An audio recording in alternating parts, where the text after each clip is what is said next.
Did you put a little something on that, Joe? You come up to? It got you in 5, right? We got it in 5 games.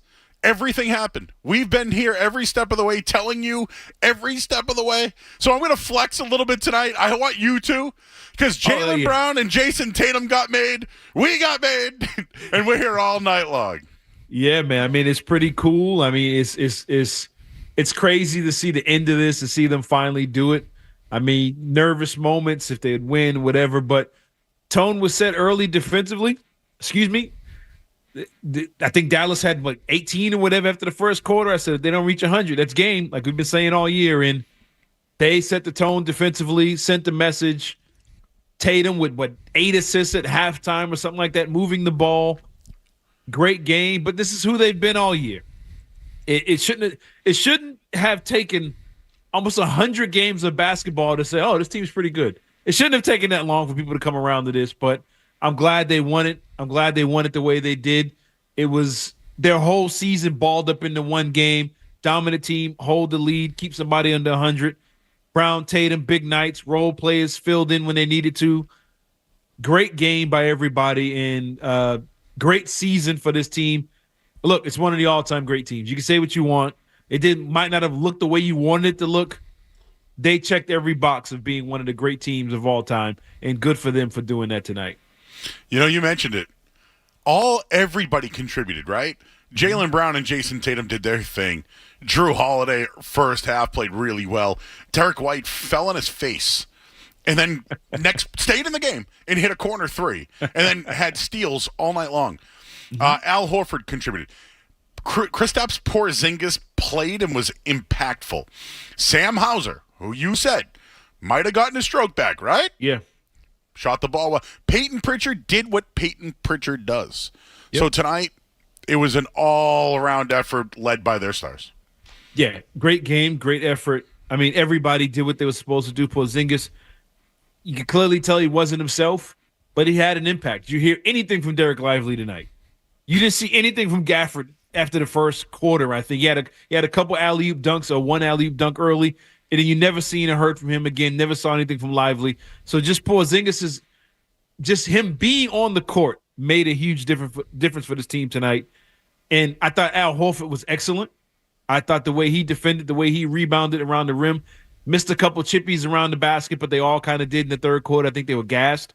But I think everybody played their role to a T, and they closed it out the way they started the season, and you can't ask for anything better than that. And it's a good team. Tatum played outstanding. I mean, basically a 30-point triple-double in a closeout game. It's magnificent game from him and Jaylen Brown. It's Jaylen Brown's defense on Luka. I mean, a part of that is statistically he might not have had a better night than Jason Tatum did, but Jaylen Brown's defense slowed down Luka, might have taken away from his offense. But if you incorporate the offensive defense, I could see why he got the Finals MVP. But like he said, man, they did it together. It was the partners in crime, and can't praise them enough for what they did. And I'm so happy they won this whole thing. All right, Granite City Electric assist post game tonight. The assist of the games presented by Granite City Electric GCE Night Train. Electrical contractors get the assist from the GCE Night Train and order your materials to be delivered overnight to the job site the following morning and save time and money. Go to GCEnighttrain.com to order. The Celtics tonight, 25 assists. Dallas, 18. Turnovers. They forced Dallas into 8-9 turnovers at halftime. Boston only had 2. 1, I think, at halftime. I mean, it was a masterful game. I think they could have scored more, but they really slowed the pace down. The whole fourth quarter was, let's just kill clock. They were spreading guys out and just kind of milking the clock. And I think they played a great game. They moved the ball. They did what they had to do. If they had made their layups earlier in the game, this thing would have been a 30-point game early. But they stayed steady. Dallas tried to make a run, cut it from 26 to 18-19. They pushed it right back up. Big plays. Like you mentioned, Derrick White, after he hits his face, hits a 3. Hauser's defense getting in the passing lanes, forcing deflections. Everybody chipped in tonight. Missoula cut his rotation down a little bit, but they knew it was a closeout game. They weren't going back to Dallas, and they showed up and showed out. Fans showed up and showed out. Place was loud. Got into Kyrie's head again. Luka wasn't what he was supposed to be, but I think they did everything right tonight, and they were clearly the better team. They've been the better team all season. They've done this to good competition all season, and once again, they proved it tonight with the way they played on both ends. All right, well, listen to this one now. The Boston Celtics are the 2024 NBA champions and have now won more titles than any other team in NBA history. BigTimeBats.com, proud to honor this championship with the official Celtics NBA Champions Gold Edition basketball. Wow. A full-size composite leather ball imprinted with the Celtics championship seal and the finals logo, and it sells for $129.95 plus shipping. Go to BigTimeBats.com, the trusted source for Boston championship memorabilia for over 20 years. Feel like I got to get myself one of those, Cerrone. You a swag Yeah. guy? Hey, look, I'm gonna need some this year. I'm gonna need some. So anybody over out there at 98.5 Boston Celtics, anywhere YouTube, somebody, I'm gonna need some stuff, man. I'm gonna need some stuff.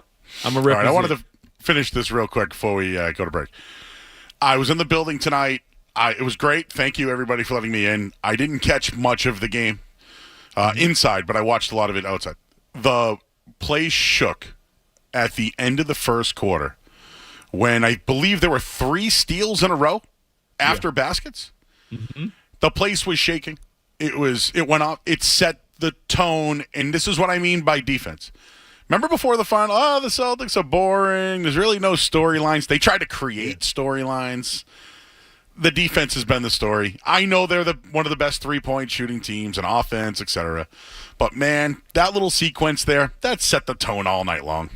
It did. It did. The steals. But we talked about it pregame. What did we say? We sat here, me and you, Joe. We said Jaylen Brown, Jason Tatum getting steals, getting out on breaks and layups and dunks in the first quarter was going to set the tone for this game. It's exactly what happened. You see one steal, layup, another steal, Tatum alley-oop to Jaylen Brown. He gets the layup. Tatum gets a steal, gets the layup with, 2-on-1, 1-on-2 layup. I mean, everything kind of worked out for them. They started with the defensive end. And I loved late in the third quarter, fourth quarter, Tatum putting his head down, getting to the basket over and over again. 3 of them should have been and ones, but it didn't matter. He didn't complain. He just kept going to the basket, getting layups. And I always said that's like a dominant running game in football with a lead. It's demoralizing when a star player can just keep going downhill and nothing you can do about it over and over again, but doing it in an unselfish way, set the tone from the beginning to end. Dominant game, dominant performance.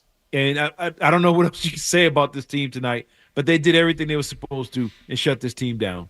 All right, we're going to celebrate it all night long here, and we'll do so with Cerrone Battle. We'll hear from Skaz coming up in just a little bit. See who else we can hear from. You know what's funny is I'm outside the Garden right now. They've closed off the street, so I don't really see what's going on outside the Garden. But there's a lot. I saw an ambulance about to get flipped over. Oh, okay. Well, I thought a lot of people were still inside. This was before the game, right before the game ended. They showed an ambulance, and they were rocking the ambulance while it had its lights on. It's gonna be a busy night for BPD. Be safe, everybody. It's just a basketball. Be smart. Be smart. You got work in the morning. All right, we'll take a quick break. We'll recap some of the important things that happened tonight and just looking back on the season. We'll do all that with Cerrone Battle. I'm Joe Murray here on the BetMGM 98.5 The Sports Hub Celtics Radio Network.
to this very second. What kind of trickery was that? Went back to the baseline, a la Michael Jordan this time, lays it up softly, gets hit with the body, counted and won. Oh, let it play all night, guys. It's Gino time, everybody. Celtics win 106-89. Just want to let everybody know the Boston Celtics are the 2024 NBA World Champions and have now won more titles than any other team in NBA history. BigTimeBats.com. It's proud to honor the championship with the official Celtics NBA Champions Gold Edition basketball. Full-size composite leather ball is printed with the Celtics championship seal and the finals logo and sells for $129.95 plus shipping. Go to BigTimeBats.com, the trusted source for Boston championship memorabilia for over 20 years. So you guys can go get those as well. I'm telling you, this is a good one. And it was led by their star player, Jason Tatum, tonight. One rebound away from a triple-double. And, I think we called it a little bit here. He has dominated in closeout games. Tonight he was the guy. And here's the deal. He had, double-digit assists, but there were times where he just took it to the basket. And he saw, this guy can't cover me. And if he did get doubled, he kicked it out. But it wasn't necessarily a clean passing the ball all night game. It was more of a drive to the hoop. If you get doubled and you get somebody open, pass it. That's exactly what happened all night long, and he led the way all night. And we're here with Cerrone Battle, who will be. Yeah, he set the tone with his ball movement. Finding Holiday, good shout out to Holiday for cutting, but Holiday moving, cutting to the basket. Him and Tatum, to me, had a connection this whole series. And from game one on, he's finding them cutting to the basket. He's the recipient of most of Tatum's assists.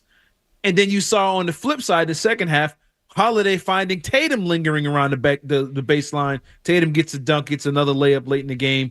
And just the way they played that two-man game I thought was great. But Tatum played with pace. He was under control. He never really rushed it. I thought the three he hit was a big one. I think it was in the second quarter, right before Pritchard hit his three. Kind of got the crowd back into it, set the tone there. But I thought Tatum was good from the very beginning. Played good defense, had a couple steals, got into passing lanes. But he played good team basketball and was looking for guys. And he probably could have ended the game close to 20 assists if they had made a lot of the layups that they were missing around the rim and a lot of the open threes they were getting. But Tatum played a great game.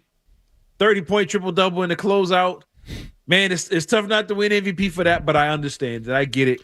But, I mean, it's all good as long as they won this game, and that's all that really mattered. And the moment, to me, the moment of the night was when his son walked up and you heard him say, "Daddy," as a confetti was falling. And he picked him up and threw him in the air. It almost got me, Joe. It almost got me. But I had to hold on. But that was a good moment for him. I'm glad that those two finally won the championship and did it the right way. Well, those guys are a package deal, right? Yeah. Deuce and Jason were a package deal. And that's, it's no different than when Steph Curry's kid is up there, right? Mm-hmm. Remember in the postgame, people love that. So I get you. That added to it tonight. But you can tell, man, the release, right? The relief just of finally doing it. You saw it there with Jason Tatum. And you mentioned the MVP. It went to Jaylen Brown tonight, the Bill Russell Trophy. And when Jaylen Brown got it, he said, "I want to thank my guy, Jason Tatum. We both deserve this." Yeah. And I thought that was that to me was, this is all team all the way. It had that 0-1 Patriot vibe. Yeah, it did. They did as a team. And I tell you another thing. You mentioned the 0-1 Patriots. I don't know if you caught this. It was subtle, but I've never seen it before. During the national anthem, if you go back and look, the Celtics had all their players lined up, even the guys that weren't active. All the guys that played all season were standing there lined up with the guys in uniform, but they were in street clothes. And every single member of the Celtics who played this season was lined up with all the active players. And I've never seen that happen before. I might be wrong, but when I saw the guys, Davis standing there in his street clothes with his arms behind his back, I said, man, they got all the players out there. And the first thing I thought of was the 0-1 Patriots. And I'm like, oh, they're going to win this game. There's a team thing about it. They're playing for each other. They were cheering for each other, pushing each other on all year, and they won it as a team all year and won it as a team tonight. And I thought that was a great moment by the Celtics. I don't know whose idea it was, but I thought that was pretty cool to have all the guys out there who at least played in the game and contributed to wins this season. Well, I like that you mentioned that. They were all hands on deck. Mm-hmm. Whether you're a part of this team, this is going to be it. They're home. Defend home court. This is it. Even the bench guys, did you see Cassell getting into it at one point? Yeah. On the bench? Everybody. That's why I can't say it enough. This was a true team win led by their stars. It was just, it's fitting to the way that this team was this year. Mm-hmm. Yeah, it was. And I tell you, it's. I know it's a little too early to be talking about free agency, all that other stuff, but this is attractive. This type of basketball is attractive. Winning, but winning it as a team and not just one guy doing everything or whatever, wanting all the credit, doing everything. It's attractive. And there's going to be guys out there that are like, you know what? I can get $90 million in Orlando, or I can get $55 million and go play in Boston with a chance to win and play in a team environment in this city with those fans and be treated like a king for the rest of my life if we win it. And everybody on this team right now eating for free. They're eating for free for life. They're good to go. They are good to go forever in all of New England. And there's going to be people who are attracted to this, not just players, assistant coaches, you know what I'm saying, front office people. You know, shout out to Van Gundy, who came in and joined this team as a consultant or whatever his role is. But all these guys, I think, played a part of it. Sam Cassell, we all talked about how big he'd be added to this team. Sam Cassell, his impact was felt.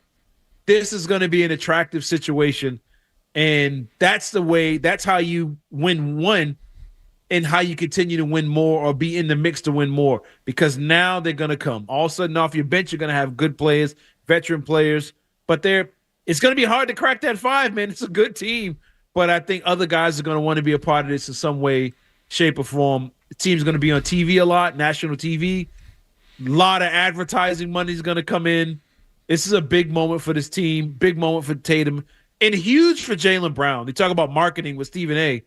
He's going to get a lot of it now after this performance he put on in his playoffs. All right, well, I have more, and I want to get your thoughts on Kyrie Irving, his game tonight, and how he left the game. We'll get into all that coming up next. Cerrone Battle's here. I'm Joe Murray. The Boston Celtics are your 2024 NBA champions. And, of course, you're listening to the BetMGM 98.5 The Sports of Celtics Radio Network. Fired up for the playoffs? Catch all the action and all the deals at TGI Fridays with their new $10 appy deal. Mix and match any 3 apps, all for just $10. And don't forget to wash it down with their $5 bar menu. Big games, bigger deals, only at Fridays. Imagine a place where you are never far from your next adventure. Welcome to Prince Edward Island, Canada, a destination where the breathtaking views rejuvenate the soul. Discover 700 miles of coastline with white sand beaches and red cliffs, the freshest flavors from land and sea, world-class golf, outdoor adventures, and authentic cultural experiences. Come find your island. Prince Edward Island, the official travel destination of the NHL and a proud partner of the Boston Bruins. Learn more at explorepei.com. Hi, I'm Justin Devaney with Devaney Energy in Newton. And I'm Sandra Farrell with Northborough Oil in Northborough. We're 2 of many full-service heating oil companies in Massachusetts, and our industry is committed to easing the effects of climate change. Heating your home with a renewable, clean, and affordable energy source is a top priority. Our customers are reducing emissions right now with renewable bioheat fuel. It's safe, efficient, and helps our environment. So think twice before spending tens of thousands of dollars to convert your home to an electric heat pump. Heat pumps are also expensive to operate and perform poorly when temperatures drop. Learn more at massenergymarketers.org. Hi, this is Mark Bertrand for VA New England. I have a proud family history of military service. My father served in the U.S. Army, his father served in the Navy during World War II, and my other grandfather served in the Marines. I have many friends and other relatives who have also served, and that's why I...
in NBA history, and BigTimeBats.com is proud to honor this championship basketball. They got the nice full-size composite leather ball. It's imprinted with the Celtics championship seal and the finals logo, and it sells for $129.95 plus shipping.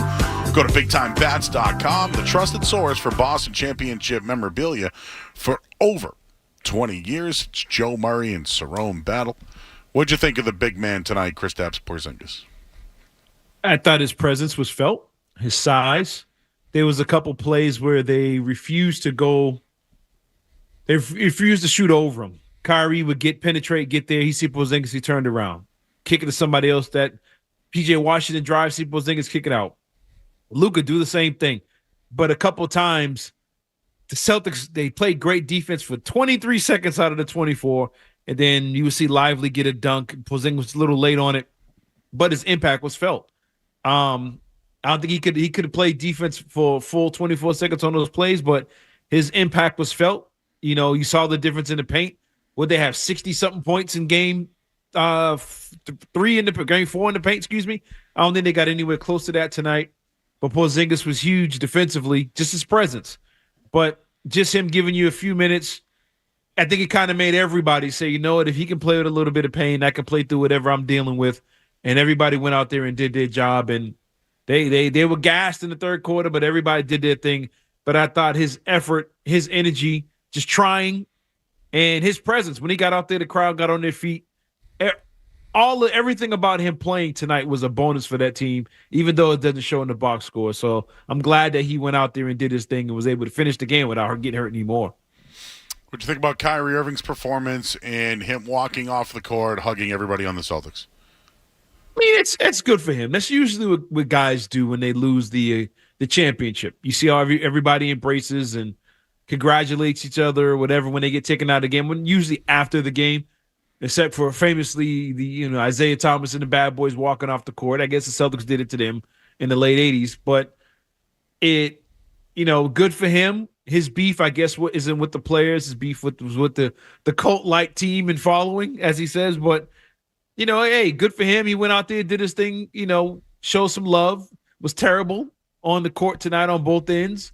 But he walked off. And I think at the end, too, he congratulated every single player on the Mavericks. He waited for them as they were coming out the tunnel. So, yeah, he's a good teammate, good person, I guess. I don't know him, but it was a good gesture by him knowing he was getting pulled out of the game.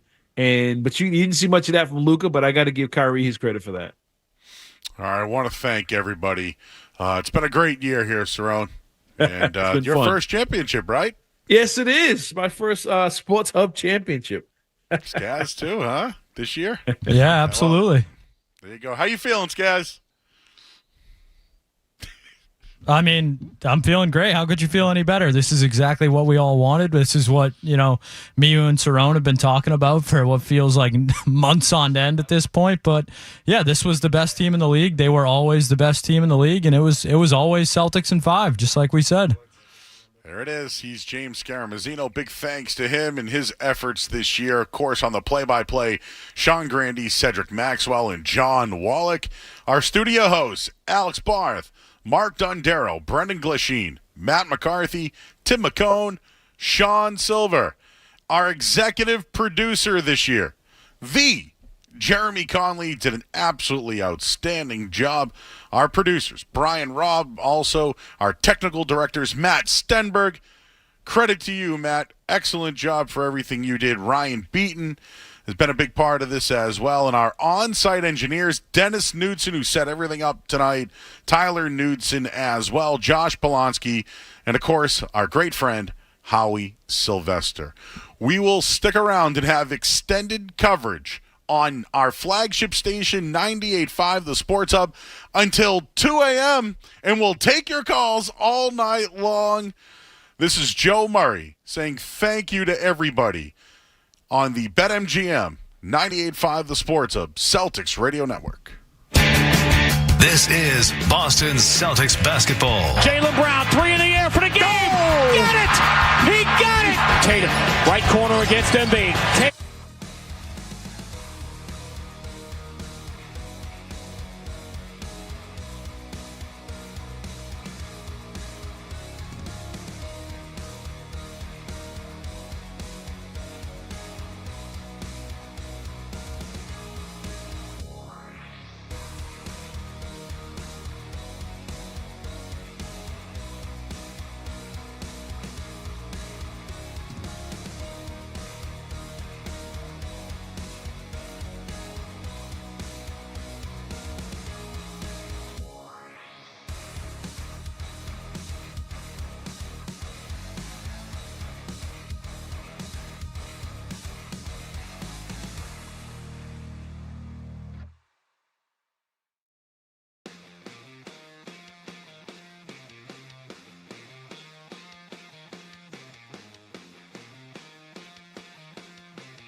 Celtics are one of the greatest teams in NBA history.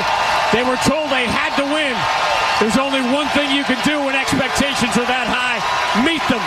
And there's only one way to stop being haunted by the ghosts and the legends and the champions atop this building. Join them. Together they have, and together they stand alone on top of the mountain for now. And once again, the Boston Celtics stand alone for all time. It is banner 18. The mission demanded is mission accomplished. Wow. This is what dreams are made of. And if you're Tatum, you're Brown, all the naysayers, it's when you want to go back and just say all the naysayers, what they can do now. Confetti all over the place. Confetti guns shooting green and white confetti and making the most beautiful blizzard you have ever seen rain down on a crowded court at TD Garden. The final score, Boston 106, Dallas 88. The Boston Celtics are world champions for the 18th time. The sports Cerrone Battle's here. I'm Joe Murray. Skaz back there as well. I'm live outside TD Garden right now at the Big Night Live Studios. Content creators, don't forget, this is the spot. Big nice studio here. And you got to reach out to the guys over at Big Night for sure. This is a really nice spot. And, of course, it's right outside the garden, which looks like it's dying down a little bit finally. So I was curious about leaving here at about 2:15 today, but looks like it's starting to wind down a little bit here. But can't say enough about this team. And, Cerrone, we mentioned this yesterday. They had a chance to go to 3 straight NBA Finals if you really think about it, losing in a Game 7 last year. But you brought up the point that if they did win Game 7 last year, let's hypothetically say they lost. Mm-hmm. They've now lost back-to-back finals. How could you actually break up that team if they've gone twice in a row? Yeah. And your take was that maybe them missing out on the finals is the reason why they went out, retooled the roster, and revamped it and surrounded Joe Missoula, and it all worked out. But to your credit, man, I agree with you. How do you change a team that's gone back-to-back, and instead it put them over the hump? Yeah. I mean, there's many teams throughout the history of sports who, got their break or got over the hump because they made a sacrifice to it. The Celtics, I'm not sure the timeline of the Kevin McHale, Robert Parrish trade, stuff like that. The Celtics won a championship with Tiny Archibald at point, Cedric Maxwell's finals MVP. Then they went out and made changes and it created the big three and, all that stuff. And it just, it's throughout history. Celtics, if they got to the finals with Marcus Smart, Grant Williams, Robert Williams, and Malcolm Brogdon, and pushed the Denver Nuggets to a long series, which I think they would have, they would have came back with the same team. They would have added a little piece here or there, but they wouldn't have made the huge swings. Them losing that and the way they did, I thought it really forced the issue and forced Brad Stevens and all those guys to make moves. It forced them to go get a Sam Cassell and, go out and get and hire a Van Gundy in his position. All these little moves were, I think, because of how they lost to Miami. So I think them losing that changed them for the better. And I can't think of many off the top of my head, but I'm pretty sure the Patriots made a lot of moves losing into the Colts in 06. Patriots need receivers, whatever. Here comes Randy Moss. Here comes Wes Welker. Changed everything about that offense and how we know the Patriots going forward. They became an offensive juggernaut for the next decade. Little moves here or there after failure, it's usually what builds championship teams. And I think that losing to Miami, the Miami Heat are responsible for this championship team.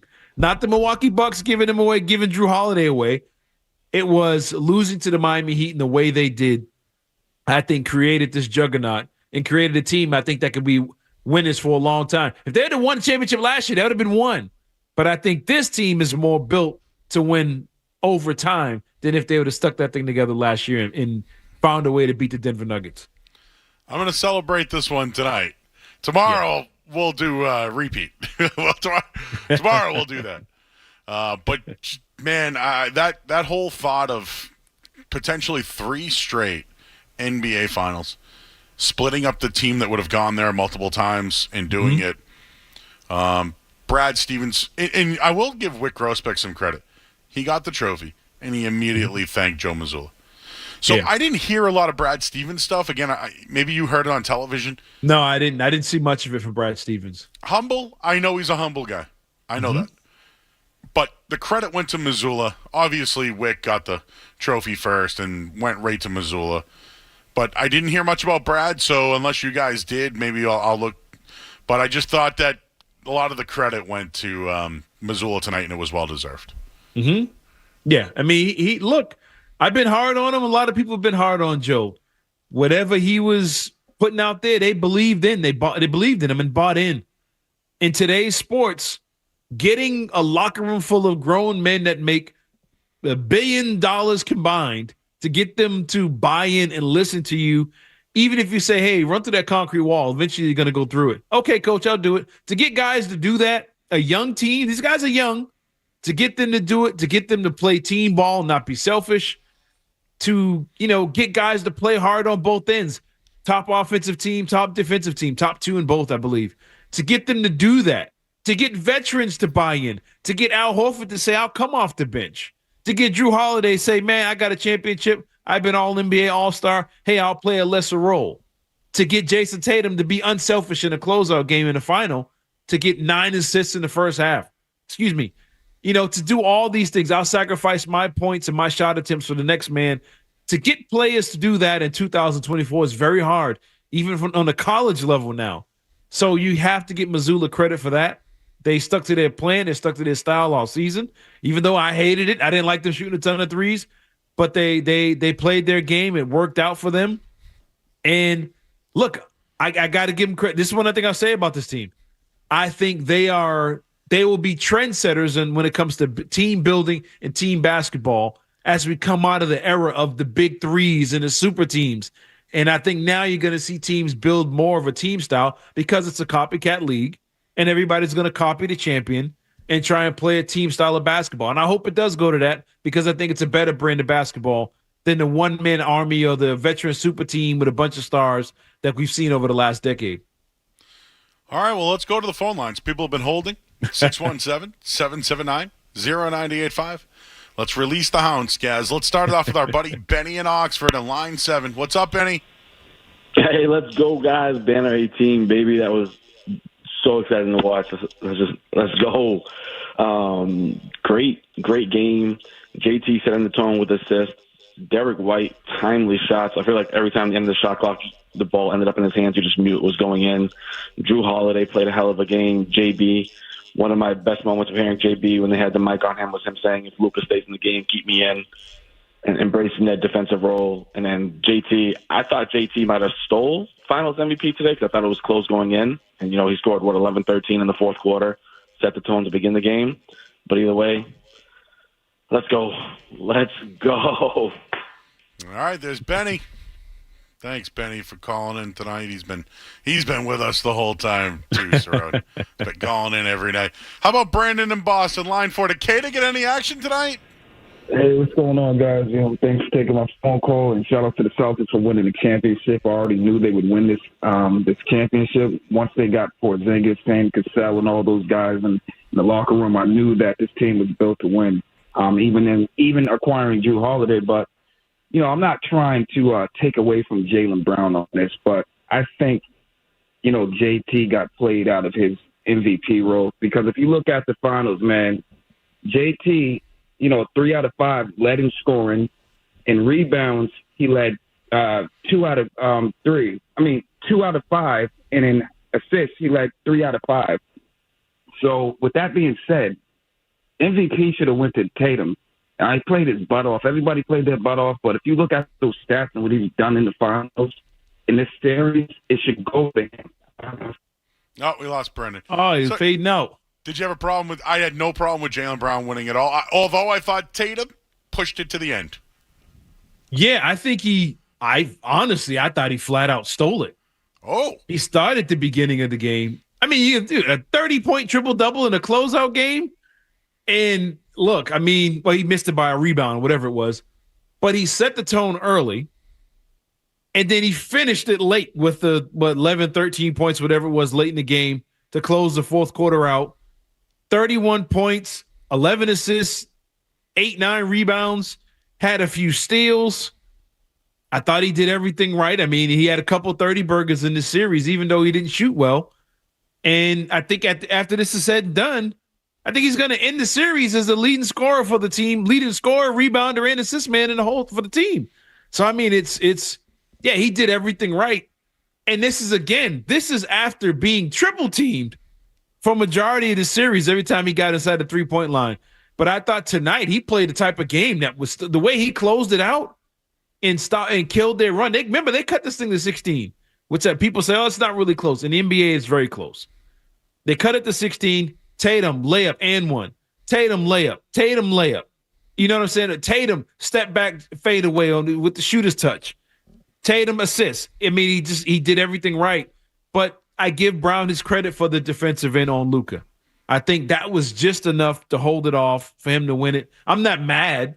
I'm not upset. But I thought Tatum, if you'd have told me coming into the game tonight, Tatum would basically have a 30-point triple-double and 13 points in the fourth quarter, that there was no way he wouldn't be Finals MVP. But I give Brown his credit. He did his thing.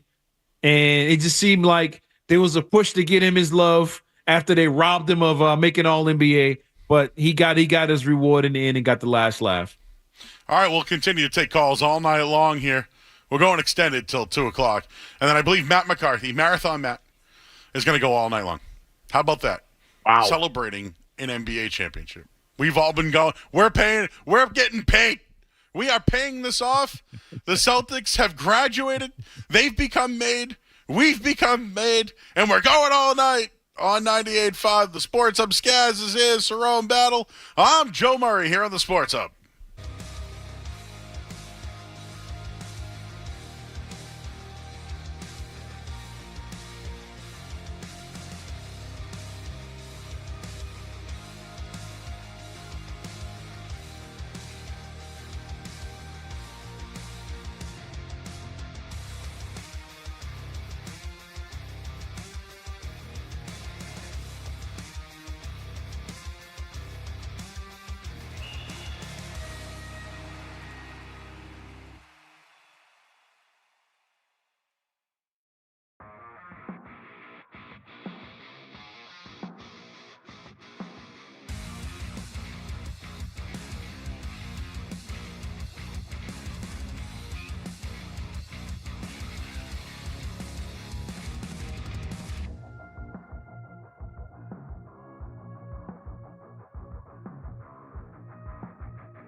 the payoff, and when he won, he said, "My brother, I share this with him," and great moment there from the two of them. Who now we will discuss the future of these two, but as far as them going to a finals together and then winning a finals together, this duo has accomplished that.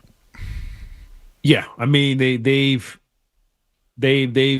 I would say put the it's not the end of their resume, but I think this gives a huge boost to it. Now you look at this duo totally differently. You look at Tatum, who's been first team All NBA now quite a few times. Now he's a champion, first team All NBA, All-Star basis since he's been in the league. Tatum's resume is solid. Now he starts to add to it with the career numbers. And I think before it's said and done, I think he will be the all-time lead scorer for this team. He's one of the young guys in the league that actually plays a lot of games, basically an Iron Man. And he's just climbing all the statistical categories for guys his age. He's ahead of a lot of guys that is his age. He's on an incredible pace. He's a champion now. Jaylen Brown, I think this adds more to his resume of making him a legit superstar in this league. He's already gotten paid. He's under contract. Good dude off the court. I think this is a great situation for the Celtics. And look, I always said this. They not only nailed these guys when it comes to talent, they nailed these guys when it comes to attitude. Danny Ainge has to get all the credit in the world for getting two outstanding human beings that just happen to be great basketball players to lead this franchise. And again, in sports, that's a hard thing to find nowadays. Guys that don't really have anything negative to say. And you see a lot of people up and down the timeline saying how boring the playoffs were, how boring the Celtics. Yeah, because these guys don't have any controversy. They don't do anything, crazy to draw attention to themselves outside of just really hoop. And, good for those guys. But I think the Celtics are in good hands. They're in a great situation. Very similar to Steph and Clay, what they were doing out in Golden State. And hopefully it's the beginning of a great run for them. It's been a good run. But hopefully they get more out of this than we got out of the 08 team, who those guys were a lot older at the time. But I think they're in a good position. The door is wide open in the NBA across the league for them to capitalize on this. But it's satisfying to see homegrown guys stay together, win it in a city like Boston with so much pressure to either get rid of one guy, trade one guy from us on this station, other stations, locally, nationally, for them to do it and get over the hump in this city, in this situation. If you can win here, you can win anywhere. And, it's refreshing to see these guys get out there and win it like this. All right, I got some numbers for you when it comes to Jaylen Brown and Jason Tatum tonight. We'll get into that coming up in just a little bit, but we got plenty of people who want to get on the phones tonight, and they're out there. So let's I know, Kyle, thanks for setting this up for us. I know Skaz is back there as well, and we'll react to both Jaylen Brown and Jason Tatum's night. But let's start with Mike, who's in Plymouth. What's going on, Mike? Hey, what's up, boys? First things first, man, as nighttime custodian, we want to thank you guys for, especially Joe, for listening to you every night. We gathered around the little TV today and watched it all, but for some reason you're even more handsome on YouTube. I don't know how you pulled that off, but I have to ask, and you addressed it as soon as I came on to hold. I thought that was very, very strange, the way that Kyrie went around and hugged everybody at the end. In other words, like if we were on the losing team and Kyrie was one of us, he'd be torn apart. Or another way to put it is, if anybody else got off that bench and did the same, what would you think? Yeah, when I saw it, Cerrone, and thanks, Mike, I appreciate it. Mm-hmm. When I first saw it, I thought he walked off the court. I was up there, so I couldn't tell. Did he walk to the back, or did he just hug everybody and go back to the Dallas bench? Yeah, that's what he went did. Back to the back Dallas bench. And one more question, guys, and I'll get off the line. Oh, okay. I would love to know who was still on the who was up for contract as far as this current team is consisted. Who was up for the contracts next year? Got it. We'll do that. Thank you, sir. Appreciate it. And off the top of my head, Tillman is one. and then a couple of other bench guys. But the key players are all under contract. They can legit run it back next year without touching anything. But the Kyrie thing you were good with. Yeah, because I didn't know what was happening at first. I'm like, why did he just do that in the middle? It was 2 minutes left. What are you doing? And then they said he got subbed out. Dallas subbed all their starters out. And then before he walked over and went on the bench, he was a half court, and then he walked over and started shaking hands with everybody on the Celtics bench, which is a customary thing to do when guys lose the finals. So since he was already coming out of the game, was like, well, let me go get it out the way now. And he went over, dapped everybody up, Joe Missoula included, and then he went back to the Mavericks bench, and he waited on the Mavericks bench and then shook every single Mavericks player that walked off the court once the game was over. But no, he never left. And, hey, good for him. I just didn't know what was going on. It was weird until I realized that he actually got subbed out of the game. And before he went out, he went over and congratulated the Celtics on winning.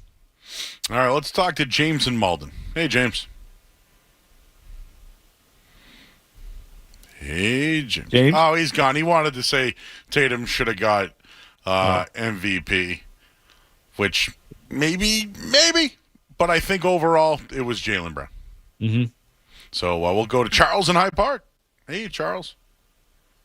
Hey, how you guys doing? How you doing, man? Yeah, thanks for accepting my call since the beginning of the season, and I have a lot of respect for you guys. I think you're very insightful. I guess my comment is basically Joe Missoula. He's a terrific coach, and I can't stand to have him blasphemy. Obviously he has a great relationship with Stevens, and he's a great general manager. And they built this team, and he orchestrated it perfectly. And so that's. I just want to say thank you for you guys for hearing my calls over the years. Thanks for hanging out with us all season Thank long. you, man. Yeah, Missoula. I mean, today I have no qualms or anything. There was nothing he did tonight. No rotation. Even Porzingis coming in. I don't really have anything negative to say about Missoula tonight. No, not at all. I thought Joe, he did what he was supposed to do. He shortened his bench a little bit. You didn't see Pritchard really play much. He hit the half court shot. But other than that, Pritchard wasn't out there. You didn't see Tillman out there, and you didn't see Cornette. So he did his thing with that. Like, you know what? I'm gonna roll with my guys. The only thing he did that could have got any criticism, there was about a 5-minute stretch where he went with no bigs. And it was alley-oop, dunk, baseline, dunk, layup. And it was like, oh, wait, timeout.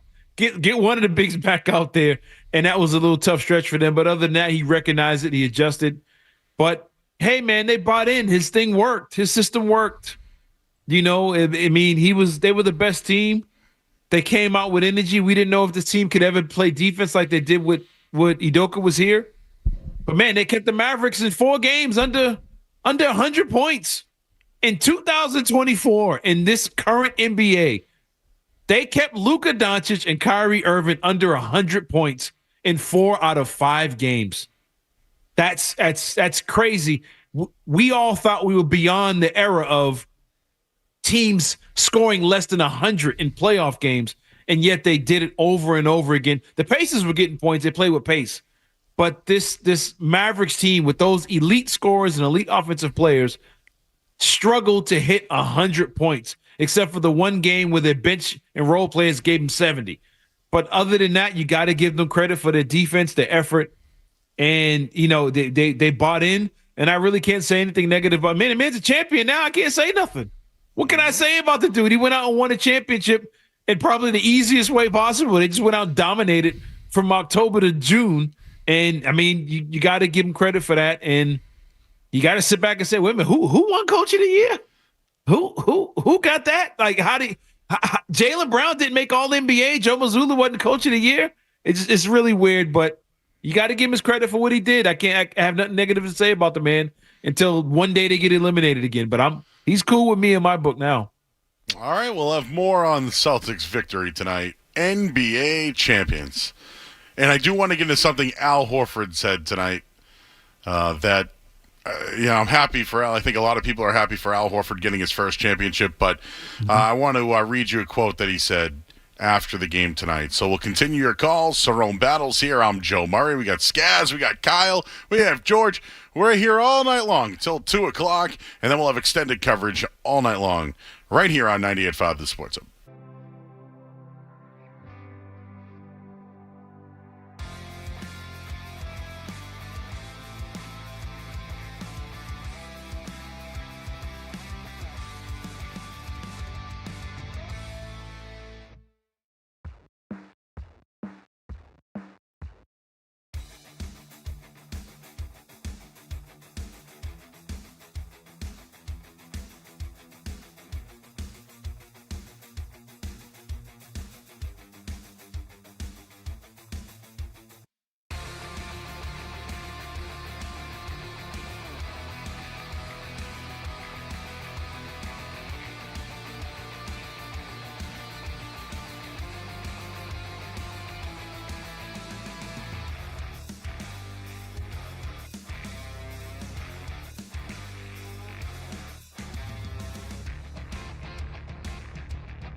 Afternoons right now. Joe Murray on the Sports Hub. He's going to miss it. Rebound. Celtics have it. Horford outlet. It's Pritchard again. Pritchard, half court. It's in the air. He got it. He did it again. Peyton Pritchard did it again with the world watching. He knocks down a half-court three that will send the Boston Celtics into the locker room with a 21-point lead.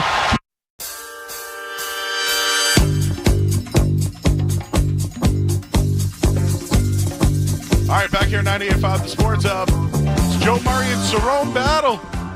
Skaz is here as well, helping us out. And Al Horford, his first NBA championship, and at the podium, he referenced Danny Ainge. He said he'll never forget what Danny Ainge told him. You can win a championship in many places, but there's nothing like winning in Boston. He gets his first, playing with the Celtics. And the increased role for Al Horford with Kristaps Porzingis injury. You saw the numbers whenever he played over 400 minutes over a season, his numbers declined. Certainly did not show any decline. Struggled a little bit shooting early on, but really just a great pick-and-roll defender. Was excellent early on in the series. His numbers one-on-one with some of the star players were outstanding. Big part of them coming back and winning this, and he sacrificed as well. The sixth man went right into that starting role. No problem for this team. Yeah, I mean, his sacrifice from the beginning of the year. It was, we opened the season with who's your starting five. Some say Al should have been the one traded instead of Rob Williams. I'm glad that didn't happen. You know, I mean, it's who's your five, who's going to go to the bench, how do you play it? Al said, you know what, don't even worry about it. I'll be the one to go to the bench. I'll sit on the bench. I'll come off the bench. And it was a benefit to him. He sitting out the second night of back-to-backs. I'm good. I'll get my rest. Y'all do your thing. So he sacrificed from the beginning. They all did. They all sacrificed a little bit. Tatum and Brown's numbers, attempts, all that stuff diminished this year, but the winning went up.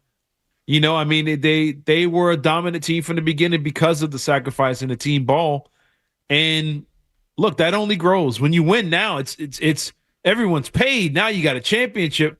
So now it's all about just playing basketball and hooping and staying healthy. But I think Al set the tone. And I've always said I think he is and always has been the heart and soul of this team. You saw when he wasn't here, when he left for a little while, how the team also didn't have any heart and soul. They couldn't get out of the first round. You know, they had the issues. He comes back, they go right back, deep playoff runs. And there's some kind of leadership in the locker room. And look, I you know how I feel about Al. We'll get into that later about where he belongs in that building, where that 42 should be. But hey, he's a champion. He deserves it. I think this puts him in the hall, you know, not just because of his Celtic numbers, but he's an NBA champion, two-time NCAA champion, multiple-time All-Star, All-NBA player, you know, All-Defensive player. He's earned himself the right to be in Springfield, as well as, you know, I think he should be up top in the rafters, but that's discussion for another time. But I love Al, and I love what he's done for this team. Cerrone Battle says Al Horford should be in the NBA Hall of Fame. And yes. That his number 42 should be retired. Yes. From the Celtics. Yeah. Okay. I believe that. He's better than half the guys, and them numbers are up there now. So don't go and say, well, only the greats of greats are up there. There's a guy up there with no number. His name is up there because he threw haymakers whenever they attacked other guys in the Lusky up there. But, I mean, come on. It's not outrageous.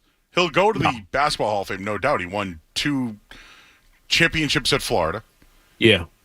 The longevity of his career in turning into a three-point shooter, you know, the fact that he did that, his injuries were early in his career.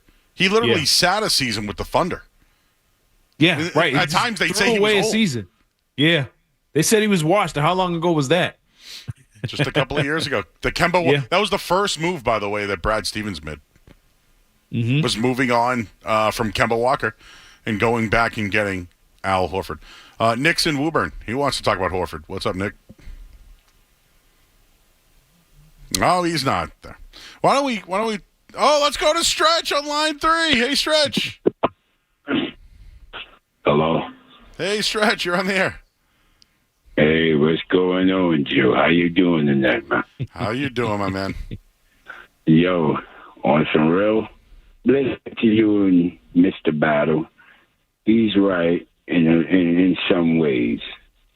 Al Horford, yeah, his number, I don't know retiring it, but put him up there with some of the greats, man. What he did was all right.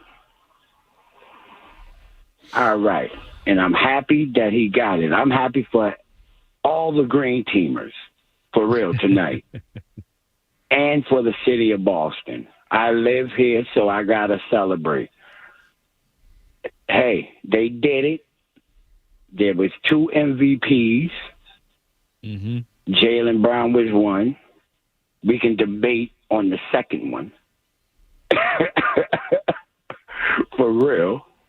And, Joe, I want to ask you, when are we going to exchange numbers because this parade's coming up, man? Mm-hmm, yeah. We got a bet, man. We had a bet. I'm That's a right. man of my word. I'm a man of my word. I'm not much of a parade man, but for you, Stretch, Well, I might. Well, you know what, Joe, man? I see you just stuck on Kowloon, man. No. So I see you a greedy man. That's what you are, man. Well, Stretch, you call in tomorrow night. We'll hammer all this out tomorrow, and we'll continue to celebrate. All right. Yeah. No doubt. Congrats, Stretch. Hey, Skaz, we're going to hear from Stretch tomorrow night. We might have to set up a plan with him. Can't wait. So I know you threw this in there as well, Skaz. Looks like there may be a parade, but the Celtics are first heading to Miami for a couple of days to party, of course. They got to go to Miami. And the parade's expected to be this Friday, according to Gary Washburn of the Boston Globe. So a Friday parade, not bad. They're going to have to hang out for a couple of days, of course, go party. And I wonder what the tab will be up there. Oh. Well, I've done it. It's going to cost more than the team. They charge gratuity on top of things out there. It's, whew. South Beach is pricey, but you know what? I think they can afford it. Yeah, I think they'll be good. I think Wick will hand them the uranium card that he has, and they'll just buy out South Beach for a couple of days. I'd be too careful. The Heat Nation down there will get a little dirty. Yep. You know, watch your food, watch who prepares your food. You know, but yeah, hey, good for them. You know, good for them to get out there and celebrate. And Friday is going to be pretty wild. It's going to be 8,000 degrees outside Friday. So it's going to be pretty interesting, and you know, I would like to be a part of the festivities and get up there for the parade. So that should be pretty cool. All right, well, we'll have more. We're here until 2 a.m., and then we're going to have extensive coverage here on 98.5 The Sports Hub, celebrating the Celtics' victory, NBA champions all night long. Cerrone Battle's here. I'm Joe Murray. We got Skaz as well. We'll talk to you guys right after the break. More Joe Murray.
on 98.5 The Sports Hub. Luka, left-hand dribble, coming in on Tatum, falls away from the baseline, aims, no good, offensive rebound, lively, blocked by Derrick White.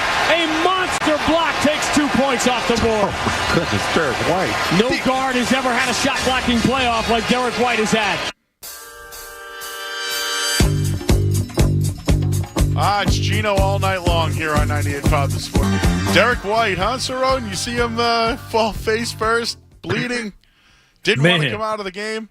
That block, by the way, that was when Porzingis came into the game. They were going right at him. Porzingis kind of fell backwards a little bit, and then Derrick White was right there for the block. I can't think of a guard that has the amount of blocks that he does. Like over the years, I know Joe Dumars was pretty good at blocking shots. I'm trying to, and I'll look up the leaders, but in the league right now, he might be the best. Yeah, right now, I think he is the best. Most of the guards in the NBA now don't even defend. They don't even try to defend. But he's one of the better shot blocking guards I've ever seen. Now, the only guard that off the top of my head that was dominant at shot blocking is the guard of guards. It's Michael Jordan. Oh, wow. I thought Dwayne Wade. I just looked it up. No, Dwayne Wade's yes, that's another one. He's a great one. Yes, but you're right. Good one. Michael Jordan was the first. Jordan was swatting centers like it was nothing. I think he had 200 steals and 100 blocks in a season twice, and he's only one of 3 guys to do it in the history of the game. But Derrick White in this modern NBA and a non-defensive NBA is as dominant a shot blocker, not just as a guard as any player in the league. If he was 4 inches taller, he'd lead the league in blocks. But his anticipation skills, and Doris Burke hit the nail on the head. He's not afraid to get dunked on. If you dunk on me, so be it, but I'm going to challenge you every time. And that used to be a way the game was played. Now guys move out of the way when guys drive to the basket. Derrick White saw Lively, who's been getting all these crazy two-handed dunks, and he could have risked getting his hand broken by putting his hand up there like that. And he blocked that shot and set the tone. Lively and Gafford did nothing after the dominant game they had in Game 4, and a part of it was the Celtics defense and meeting those guys at the rim and just intimidating them and turning them the other way. So shout out to Derrick White, who I thought was going to have a real huge night tonight. He was good. I mean, if his face didn't get smashed into the floor, he probably would have gone for 20 tonight. But shout out to Derrick White for him getting up after that. After a hit like that, getting up, playing with the cracked tooth, and still going out there and balling and hitting a couple key threes late. What you saw from everybody tonight was a glimpse of what each guy did all season. You saw a little bit, and it all came together in the end, kind of like a movie. Where, it was like everybody has a little story, like a movie like Traffic or something like that, where everybody has their own little story, and it all comes together at the end, and it all makes sense. And you saw it tonight in a closeout game, and that was a good team win for them tonight. All right, just to pay off on the Dwayne Wade all-time, Michael Jordan second, and they're like 60 apart. Ron Harper, and then Clyde Drexler are on that list. So Clyde, wanted to throw that on. Yeah. So real quick, let's pause 10 seconds for station ID. We'll rack up the final hour with Cerrone Battle here and Joe Murray, and then we're going to have extensive coverage all night long. Skaz is here as well. I'm Joe Murray. Let's pause 10 seconds for station ID on the 98.5 The Sports Hub Radio Network. From the Town Fair Tire Studios, this is the flagship station of the world champion Boston Celtics. Derrick White is just back into the corner for three. WBZ-FM and HD Bus 98.5 The Sports Hub, a Beasley Media Group station. Pritchard, half court, it's in the air. He got it! He did it again! Boston is home. Peyton Pritchard with the world watching. To the world champion Celtics. He knocks down a half-court three. Boston's home of the NBA champion, Boston Celtics. 98.5 The Sports Hub. But it's no longer what could be or what might be. Now it just is. The 2024 Boston Celtics are one of the greatest teams in NBA history. They were told they had to win. There's only one thing you can do when expectations are that high. Meet them. And there's only one way to stop being haunted by the ghosts and the legends and the champions atop this building. Join them. Together they have, and together they stand alone on top of the mountain. Celtics stand alone for all time. It is banner 18. The mission demanded is mission accomplished. Wow. This is what dreams are made of. And if you're Tatum, you're Brown, all the naysayers, it's when you want to go back and just say all the naysayers, what they can do now. Confetti all over the place. Confetti guns shooting green and white confetti and making the most beautiful blizzard you have ever seen rain down on a crowded court at TD Garden. The final score, Boston 106, Dallas 88. The Boston Celtics are world champions for the 18th time.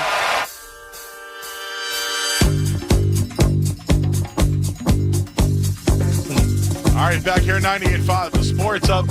Boston Celtics NBA champions. Sounds good. And the duo of Jason Tatum and Jaylen Brown led the way tonight. Other guys chipped in as well. Drew Holiday, Derrick White, Al Horford, Kristaps Porzingis off the bench. Hauser had a couple of threes. Peyton Pritchard with a big basket before the end of the quarter. Just a great team performance tonight. And I just wanted to talk about that first half quickly. When you look at Luka Doncic and Kyrie Irving, they got off to slow starts tonight. And Jason Tatum's been so criticized of poor shooting, right? Mm-hmm. Well, he scored or assisted on 15 of the Celtics' first 25 points in the first half. And he had a game-high 16 points. He shot 6 of 11 in that first half. He had 9 assists. He also had 4 rebounds and 1 steal in the half. He finished with 31 points, 11 assists.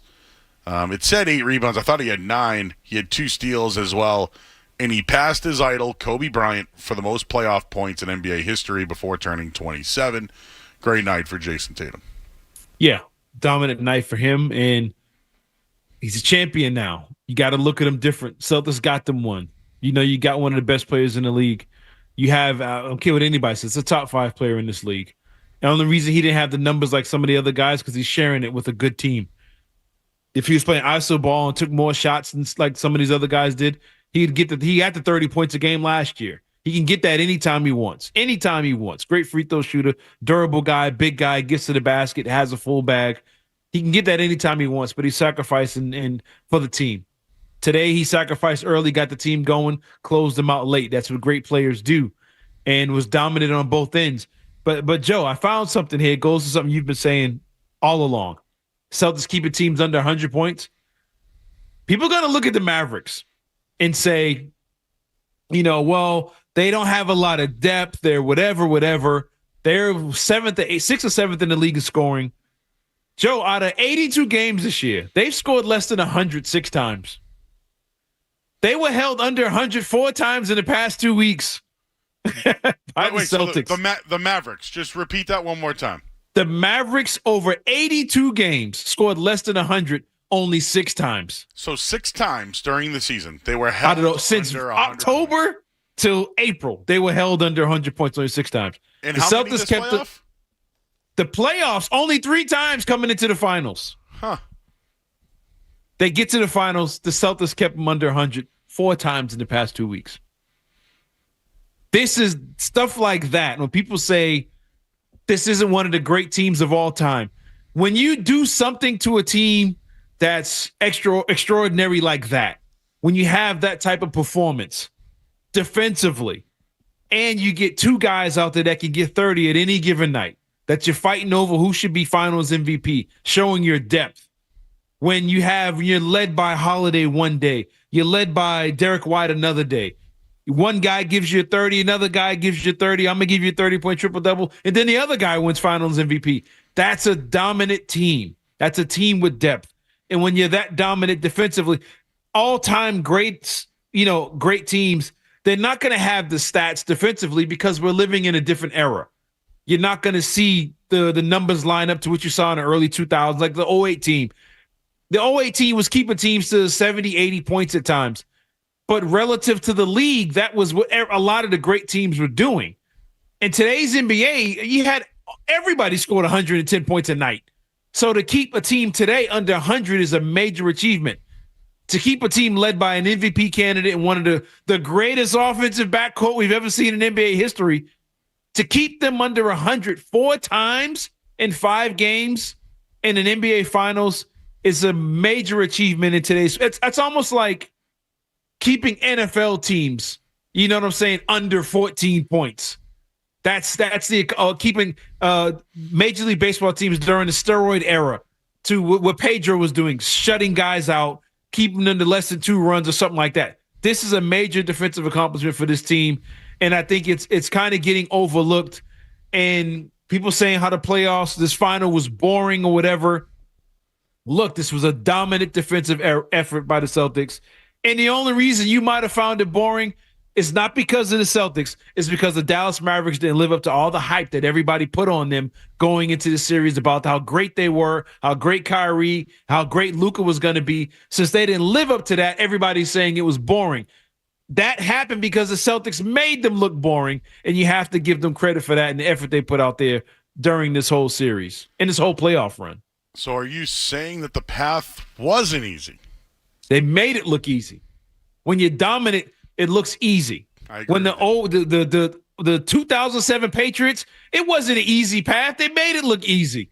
Look at all the dominant teams they beat that season. They didn't win a championship, but there was a lot of double-digit win teams that they smoked and made it look easy. The Celtics team, they beat up on Minnesota. Tatum gave Minnesota 45. They beat the Clippers by 35. They beat the Warriors by 50. You see what I'm saying? They had the most 50-point wins, the most 25-point wins. This is throughout the season. This is the whole league they beat up on. So don't come to me talking about it's easy. Embiid, I wasn't there. Well, you would have got beat if you were there, and you were there. You lost to the Knicks, by the way. You weren't going to beat him. You couldn't beat him during the regular season. You couldn't beat him when Marcus Smart was the third best player on the floor. So you weren't going to beat him this year. They made it look easy, and they were a dominant team from beginning to end, and they capped it with a great defensive performance against a top 2 player in the NBA right now. Well, Skaz, this one's for you. The NBA just posted the only pairs of teammates to each score 450-plus points in 3 straight postseasons. Jason and Jalen, Kobe and Shaq did it back from 2000 to 2002. Do you think we've seen our last think piece on if they like each other, or if they fit together, if the duo's going to work out? You think all those are put to rest tonight? Should be. Yeah, they should be, but we'll see. But yeah, it's just it's vindication for Wick, for Brad, for Danny, for the Celtics in general, Celtics fans that believed in the duo from the jump, that didn't want to trade Jaylen Brown for Bradley Beal or a Kevin Durant who can't stay healthy at this point in his career. Yeah, they made the right decisions. Danny Ainge built a foundation, and Brad Stevens got him over the hump. This is, I wouldn't say exactly how they drew it up, but I think it's exactly how Brad Stevens drew it up in the offseason, and it worked. We'll take some calls with Cerrone. I want you to think about this one, Skaz.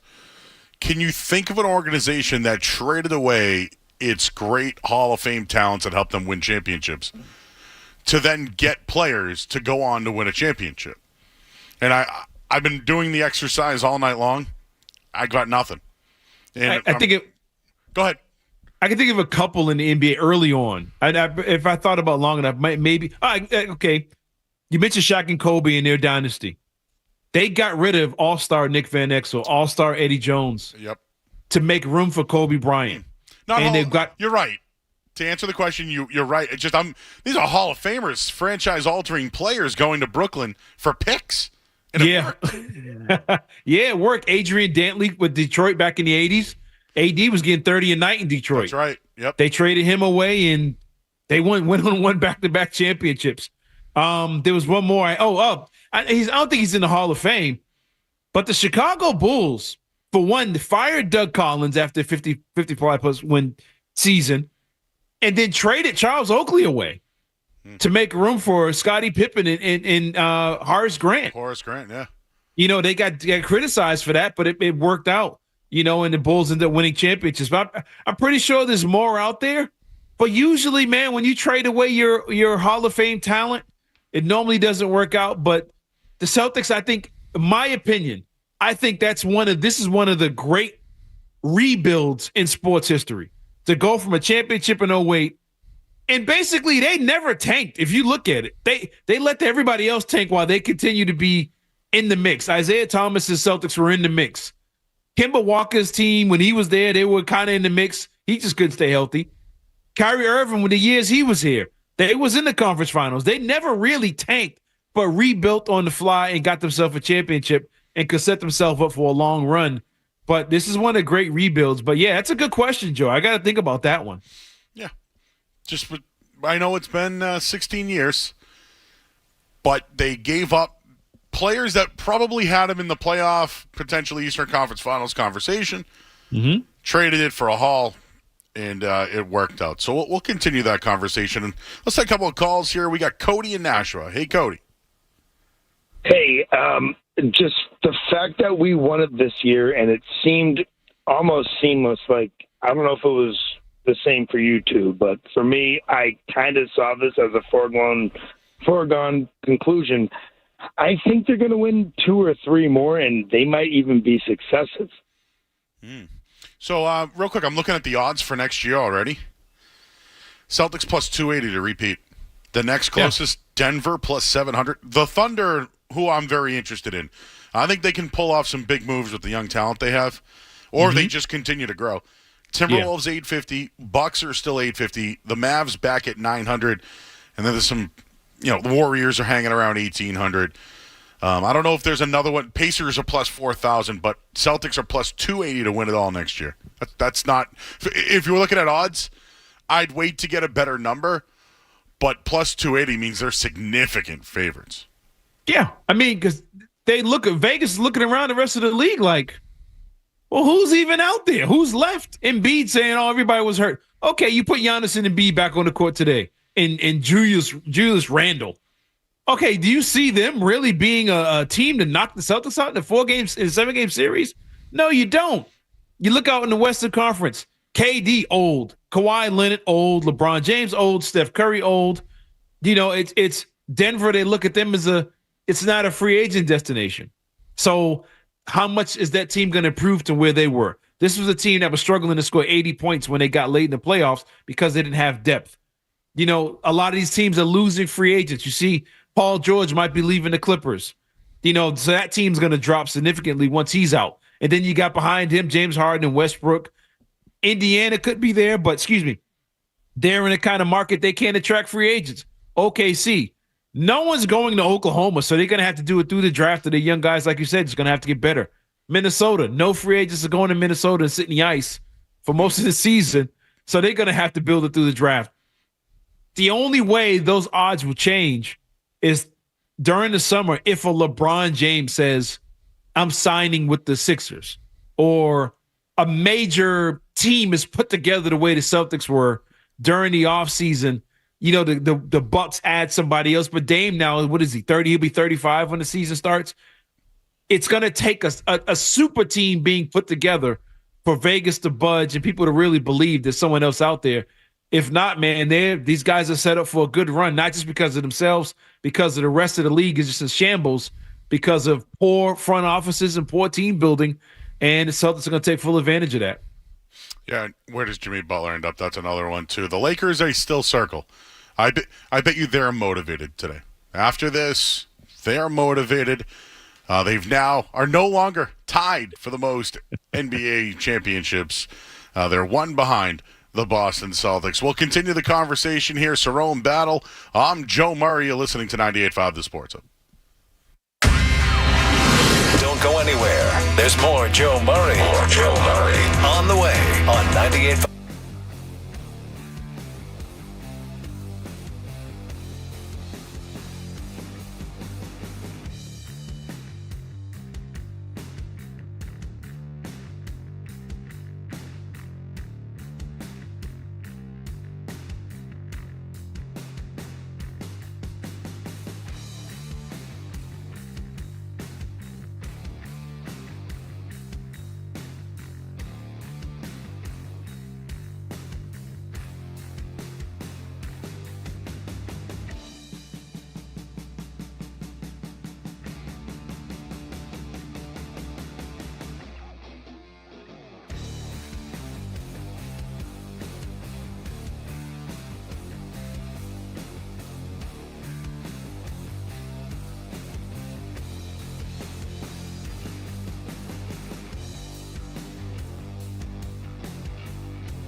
Hall. Left-hand dribble, Horford cuts him off. Washington stumbles, shovels it ahead, deflected away. Derrick White dives to the floor, so does Horford. Gets it away to Jaylen Brown. Jaylen racing in the front court, elevates, scoops, and scores. A signature play in the first half of Game 5. Boy, getting on the floor, getting some burns out there. Lose some blood, man. Boston by 15. All right, back here at 98.5, the Sports Up. We see everybody lined up on the phone lines. We'll get to you. Just want to shout out Max and Grandy. Grandy's great. He was great. His halftime call was awesome. Grandy was spectacular tonight. So, again, we thanked everybody earlier, but excellent job to everybody here on the Celtics Radio Network. Skaz, Jim Louse here, Dennis Knudsen, Tyler Knudsen. Cerrone's been here every night. We got, Matt McCarthy and Alex Barst. The Jeremy Conley was a part of it. So a lot of people here to thank for putting us all together here as we have extensive coverage until 2 o'clock. And then Matt McCarthy, Marathon Matt, is going to go all night. Let's go back to the phones here. Cerrone, again, the phone number is 617-779-0985. So let's start with, and I'm going to do who's been on the longest. Let's go Avi in Arlington. Hey, what's going on?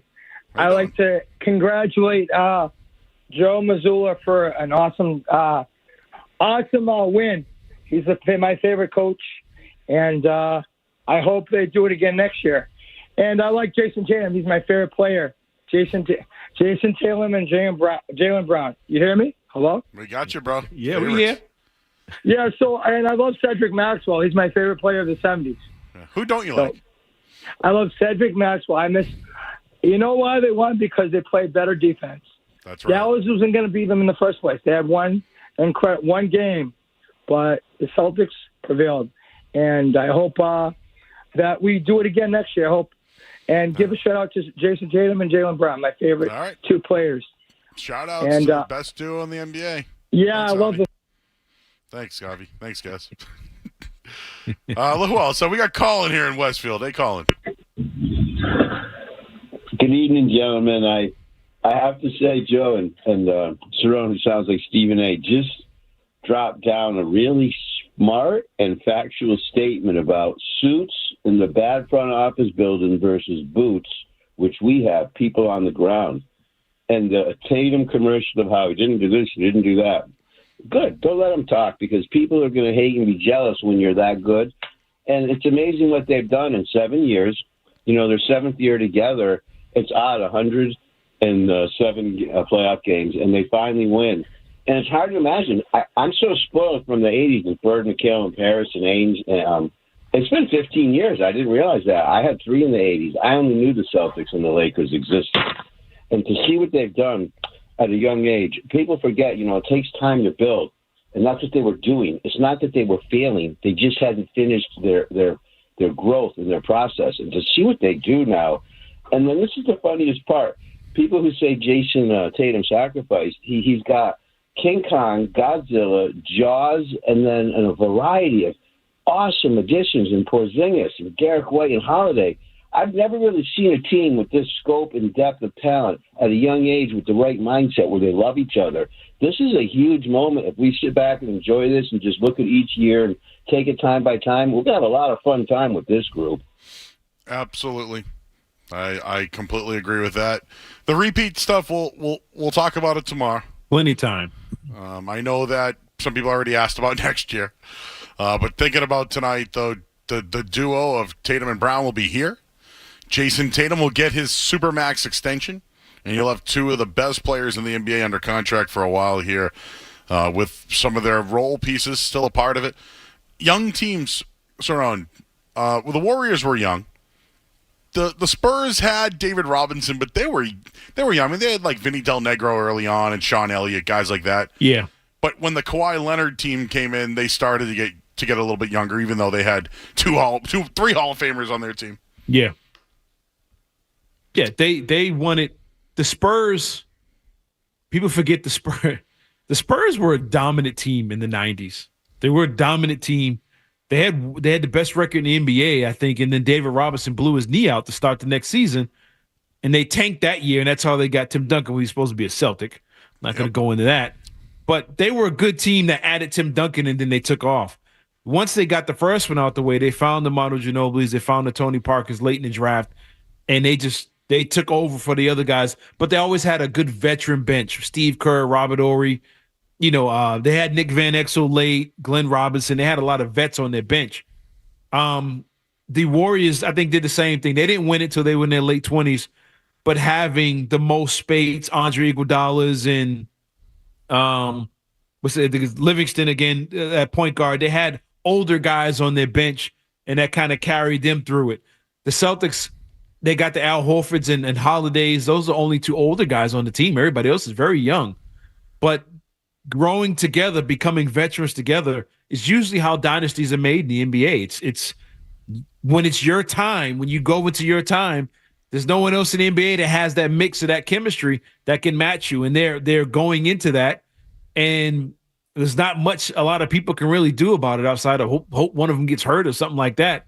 But they're going into their time, and they're a well-built team. They're well-balanced. Normally great dynasties or good teams, they either do one thing great, either great offensive team, the Warriors, or a great defensive team, the Spurs, who just happen to move the ball a little bit. But this team is good on both ends with the right chemistry, the right mix. And I think I look at somebody like Brad Stevens, he's not going to just sit and be done and be happy. He's probably already scrolling through the list. He's probably already getting text messages, He's getting the big head messages from all the free agents out there right now. You're still up, but they're going to keep building on this. But it's time for them to enjoy it now and really, really, really enjoy the moment, because they built this team the right way from the ground up with homegrown talent. And it's a great performance by everybody in the front office on down. So, yeah, they really, really need to enjoy this one down in South Beach this week. It should be mentioned that this is the sixth different team to win a championship. So back-to-back hasn't been done in a long time. Mm-hmm. It's hard to get back there, and that's something I wanted to say about Luka Doncic. It's hard to get back there. And I look at that Western Conference, right? You look at that Western Conference, like him, being down 3-0 and playing the way, he's going to regret that. And maybe he will learn from it. Windhurst kind of mentioned that too. But it's hard to get back there. Right, you look at the teams in that division. The Thunder are going to be Minnesota. These are young teams. Denver is going to reload again. Like at some point, Portland might be better, right? With all their young talent. Like it's hard to get back there.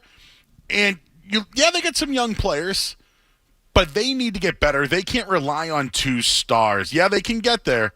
Can they beat those teams again with what they have? I just don't think so. Yeah, this could be their moment. Like we talked about the Celtics. When you lose in a bad, ugly way, it forces you to make changes. They're seeing that two-man system, like, wait a minute, this might not work. Think about it. This is the first time the Mavericks have gone through this. When it was there's a good example. Getting rid of a Hall of Fame talent and then getting better to build your team. The Dallas Mavericks had Steve Nash and Dirk Nowitzki and couldn't get over the hump. They had a great two-man tandem. You're right. They got rid of Steve Nash and went on and won MVP the very next year in Phoenix. But by them getting rid of Steve Nash and building an all-out team, pushed them to win a championship later on. They went through some lumps, they had an ugly first-round exit, but they eventually won the championship. They're stuck in that situation again. Kyrie and Luka, they're fun to watch, great offensive backcourt, great two-man game. There's no way they can sit there and watch a team dismantle them like that and say, let's run it back just like this again.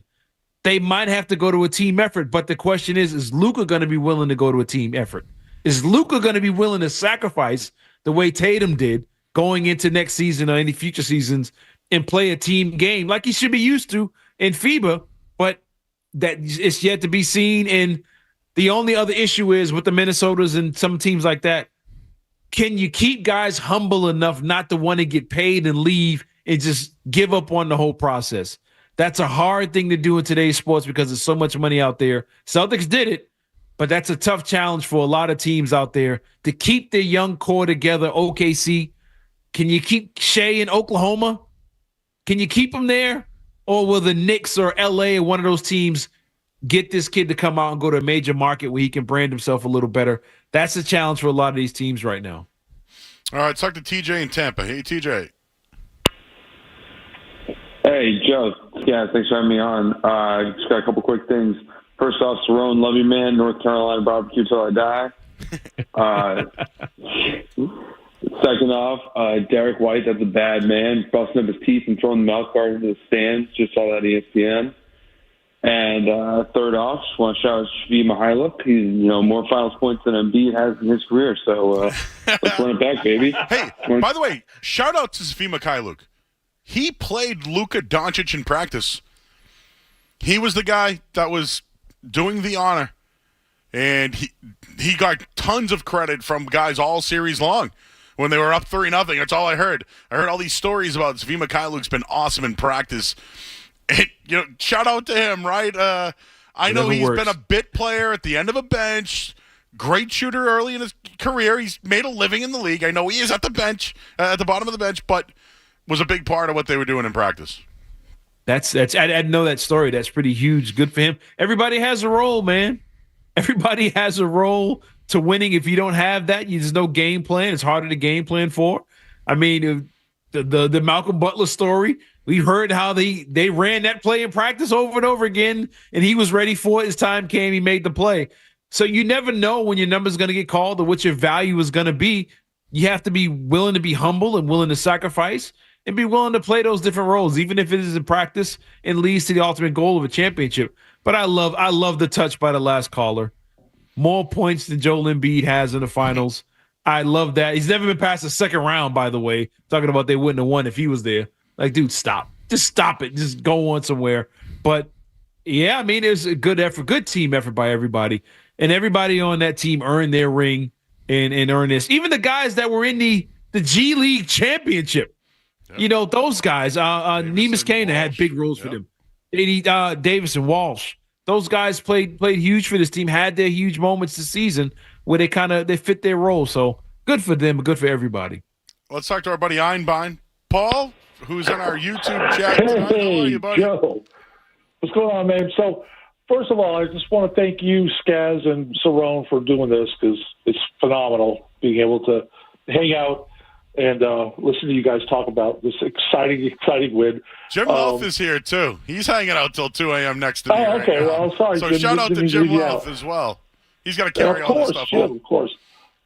But anyway, I just one of the reasons I've been really into this team since the beginning. They're a great team. I like all the extra characters, and I think Big Al Horford is probably my MVP just because of everything he's done this year. Yeah, thanks, Paul. Appreciate you, man. Thanks for staying on with us all night, and we love our YouTube. Thank you for fam. being here. Appreciate it. More on Jason Tatum coming up in just a little bit. We'll take a quick break. And there might be an elephant in the room. I feel like I need to bring up someone's name who is not a part of this tonight. Yeah, we'll do that coming up on the other side. I'm Joe Murray. Cerrone Battle's here. Skaz, we got Kyle. Is George still here? Jim Lowe's here. We're all going all night. Marathon Matt takes over here on 98.5 The Sports Hub. You're listening to Joe. You're listening to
calls here.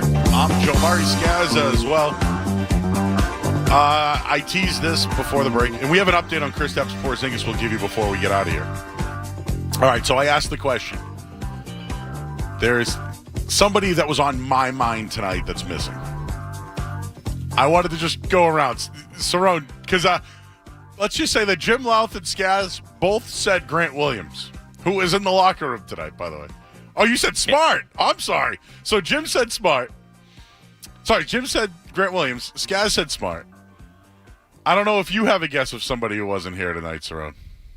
Yeah, it's Smart. Yeah, it's Grant Williams in the locker room, I thought was hilarious. But yeah, Marcus Smart is the person I was thinking about when you go in the break. Ime Udoka. That's the guy that I'm thinking of. He was a great coach, man. Look what he's doing with the Rockets. Another team in the Western Conference that could be up and coming, right? Amen. Thompson's a great player. But Ime Udoka was really hard on these guys. They listened to him. They respected him. They got defense out of them, and that was their philosophy, right? That was the thing that Joe Missoula was so criticized for, the Missoula ball, right? The three-point philosophy. Well, all year long, again, I said that they can win as frontrunners. All right, so they've done that now, and I'll take my bow or whatever. But in clutch time, they went 6-0 in the playoffs. And the stat that you had was the Mavericks were held under 100 points 6 times during the regular season? Seven times in the regular season, yep. And they were held to under 100 4 times in the NBA series. Yep. So you could say that they had scoring and defense, something that they didn't have against the Warriors just a couple of years ago. So I look at Ime Udoka and I say, man, you messed up. He's on. He threw his phone tonight. I know he did. He had to throw his phone like that. We all still don't know what went down. That's personal between him and his lady and family. But all that matters is he's not the head coach of the Celtics. But then again, this goes back to my point. If he was the head coach of this team last year and they beat the Miami Heat, would we be in this position now? They would have ran it back with the same team. You know, he would have been. Udoka's a great coach. They would have been a great defensive team. They might have beaten the Denver Nuggets with Udoka as the head coach back then. It might have. But we'd still be sitting here with Smart, Grant Williams, and Rob Williams, and Malcolm Brogdon. And they might be another one-and-done team. But I think the situation they're in now, they're champions now with a new, younger head coach, which is crazy. But I think they're set up more for long-term success than if they would have won it when Udoka was here against Golden State or against the Miami Heat. And I think they kind of would have been stuck in the same situation. Now, could Brad have said that and say, we won it, but I want to still make some moves? Yeah. Would teams have done business with the Celtics if they were champions? I don't think so. You know, so I think a lot of it played into a lot of their failures and changes led to the situation they're in now. And, hey, give the Celtics front office credit. You lose one great head coach, you ain't got another coach of the year candidate. That's a hard thing to do. And picking coaches out of you know, none of these favorite coaches. They didn't get a retread, which you see in sports a lot. College, NBA, NFL, MLB, everyone hires the retreads. They went and got 2 guys that nobody was really looking at and didn't know anything about. On Brad Stevens' staff, right? Because Brad Stevens guys. Yep. And Danny Ainge, I think, hired them on then. So good for them of looking across the whole landscape of basketball and not just saying, let's get Budenholzer back. Let's get this guy back or that guy, just retreading the same guys. And they've worked out, but it works out when you have the talent and players around them. But I think the Celtics front office, man, ownership, they did a great job. And then they deserve a lot of credit for the construction and building of this team, even in the face of adversity like losing your coach a couple weeks before the season starts. Joe Missoula tonight addressing the criticism he's received this season.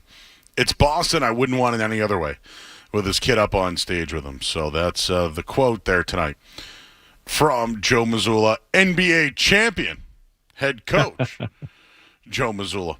Let's take a couple more calls here, and I do have an update on Kristaps Porzingis that I wanted to share before we get out of here tonight.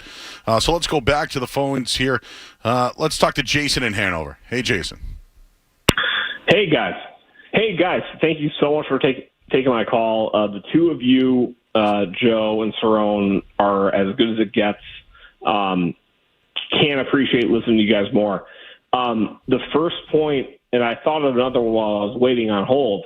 The first point was when Jason Tatum missed the first couple shots. You guys remember that air ball at the very beginning? He kind of missed that shot from the top of the key. Remember that? Yeah. After that, he took the ball and just was like, I'm going in. I'm going to take you out. And he took that game over. He took the game over from that missed shot that I remember. My wife was yelling at me, like, why are you yelling at Jason Tatum? I'm like, well, he made an air ball. I don't know. And he came in and took that game over. From that point, what do you guys think there? Yeah, I mean, he did. Go ahead, Joe. You're right. No, I was going to say he started out 6 of 11, but I thought he was on somewhat of a hot streak after that. Oh yeah. I mean, and as I was waiting, sort of to talk to you guys, I saw that Luka scored. He went for 28 and 12. Do you guys think that Luka put up 28 and 12 in that game? Like, that felt hollow to me. It didn't feel like. I don't know. I mean, he was all right, but I thought Tatum. What's that? Appreciate you, Jason. Thanks for calling, buddy. He was a minus 19 on the night. He had 12. Well, no, that was all garbage time points, if you ask me. It was. I mean, you play 43 minutes in an NBA game. He's a guy that has the ball that in his hands that much. Yeah, but the problem is, Luka with the ball in his hands that much ends up being the reason why they lose. And I think that's a problem when it comes to NBA sports in general now. We get so caught up in the box score that we just say, oh, this guy was great. Everybody else sucks. He needs help. And sometimes, most of the time, the box score doesn't tell the story. A part of the reason they lost the game, they won game 4 because the Mavericks bench and role players gave him 70-plus points. Tonight, Luka got his touches. He got his shots up. Gafford, 6 points. Lively, 2 points. P.J. Washington, 4 points. Derrick Jones had 10 in the first half, nothing in the second half. They got nothing from all the other guys because Luka and Kyrie was out there playing NBA Jam. And the box scores looks great on paper, but so you end up, like you said, Joe, minus 19 on the night. He had no impact whatsoever, but people are going to look at that all summer and say, oh, we got to get Luka help. He's got to do that. No, Luka has to pass the ball. He has to move the ball. He has to be willing to sacrifice. When you see Jokic get that triple-double, it's usually followed by a win because he does it in a team-friendly way where he doesn't have high usage and it's getting everybody else involved. It's two different ways of reading the box. LeBron James, I can't stand LeBron James, but when LeBron got a 30-point triple-double, that's usually a W. I don't care how you slice it. He does it by getting everybody else involved. Luka, this is normally who he is. Kyrie on the other, same way. Kyrie get 20, 25, but it's really no impact. It's hollow. It's Carmelo Anthony. It's T-Mac. It's Vince Carter. There's so many guys throughout history that have been that way, but we treat them differently because we're so caught up in looking at the box scoring stats and they're not making any impact on the games. It's Kirk Cousins, 4,500 yards, 30 touchdowns, and you're like, man, he's got 4 wins, though. It's like, yeah, but in the stats, he's got the numbers. No impact on the game, and that's been Luka's whole career, in my opinion. All right, Skaz, send us what do you got for us tonight, Skaz? All right, yeah, just while we're on the topic of Jason Tatum, I want to give a shout-out to the great Jim Louth for this one. The Jordan brand has released a new Jason Tatum ad that I would like you guys to listen to. All right, let's do it. Best player in the league, Jason Tatum isn't even the best player on the team. They all got plenty to say. That I don't have what it takes. That I'm not it. That I can't lead. Can't close. Can't win it all. Well, maybe they'll stop talking now. Then again, maybe it's best they don't.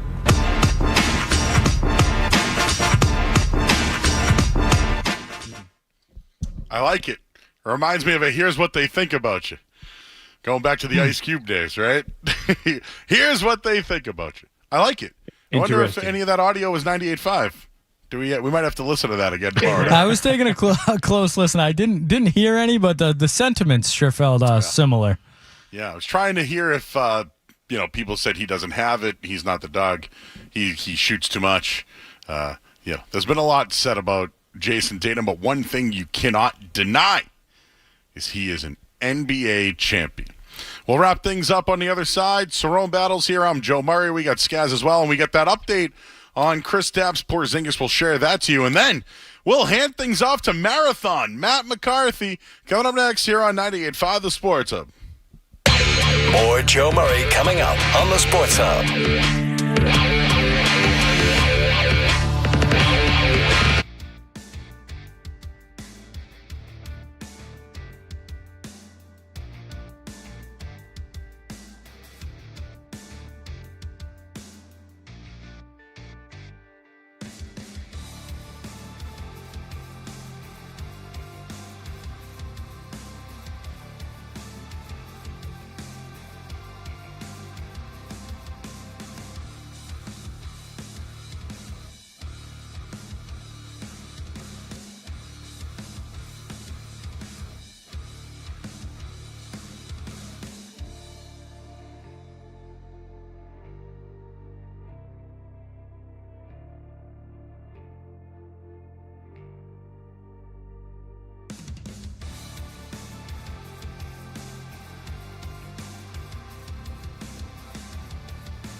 Porzingis was out there tonight. I kind of popped on the dunk that he had. You know what? He got a great ovation when he came in, and when they took him out of the game, the same thing. But a story came over to ESPN. Tim Bontemps has it. Kristaps Porzingis, of course, returned for Game 5. He has a rare leg injury he suffered in Game 2. It will require surgery, and he'll have a few months long recovery process. So if it's a few months, let's just call this July, August, September. They'll start in October. Mm-hmm. It's okay if he's not ready to go at the beginning of the year. I think that's what most people will say. But he has a rare, significant injury, and now it's something to think about for next season. Yeah, I mean, leave him out to Christmas. I'm not putting him back out there. You go with the other guys. You're the bigs you got. They've been pretty good at finding young talent on this team. I can see guys like, not saying he's not going to be a center, but I can see Jordan Walsh get more playing time next year as well.